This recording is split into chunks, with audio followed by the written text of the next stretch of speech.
జానకి నువ్వు వచ్చేది మాత్రం ఎవరు చూడలే కదా.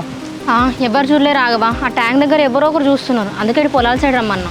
సరే జానకి, కాకపోతే మీ నాన్న ఇంటికి వచ్చి అమ్మతోటి ఇష్టం వచ్చినట్టు మాట్లాడిందట. అట్లా మాట్లాడి ఎంతవరకు కరెక్ట్ చెప్పు. మరి నేనేం చేయాలి రాఘవ? నాన్నకి ఎంత చెప్పినా ఇంటలేడు, ఏదో సైకోలా బిహేవ్ చేస్తున్నాడు నాన్న. జానకి నీతోటి మీ ఇంట్లో అంటే నడుస్తుంది, మా ఇంటికి వచ్చి మా అమ్మతో అట్లా మాట్లాడితే ఎట్లా చెప్పు. అదే రాఘవ, నాన్న కోపం వస్తే అసలు ఆగడు, అందుకే నేను ముందు నుంచి చెప్పుకుంటూ వచ్చిన ఇవన్నీ నాకు సెట్ కావని. ఇప్పుడు కోపంలో ఏది పడితే అది మాట్లాడతారా జానకి? ఇప్పుడు నేను కూడా మీ నాన్న అన్నాను అనుకో, ఆ కోపంలో మళ్ళీ ఒళ్ళు పెట్టుకున్నట్టేనా అందరం కలిసి? అరే నువ్వు కూడా అట్లనే మాట్లాడుతున్నాను రాఘవ, ఫస్ట్ నాన్న టాపిక్ వదిలేసి నెక్స్ట్ టైం చేద్దాం ఆలోచిద్దాం కదా. ఏమో నాకు కూడా ఏం అర్థమైతలేదు. మరి ఎట్లా రాఘవ? నాన్నేమో సంబంధాలు చూస్తా అంటాడు కదా, నాకు భయం అవుతుంది. ఇగో జానకి, నాకు ఈ లొల్లులు పంచాయతీలు ఏమద్దు, పో మీ నాన్న చూసినా చేసుకోపోయా. ఏంది రాఘవ, ఇదేనా నీ లవ్? నాన్న ఏదో అన్నాడని చెప్పేసి నన్ను వేరే వాళ్ళని చేసుకుంటున్నావా? మరి నాకేం చేయను అర్థమైతలేదు జానకి. ఇక్కడ మా అమ్మ బాధపడుతుంది, మీ నాన్నేమో ఇష్టం వచ్చినట్టు మాట్లాడుతాడు, నువ్వేమో నన్నే అడుగుతాను ఏం చేద్దామని చెప్పేసి. నాకే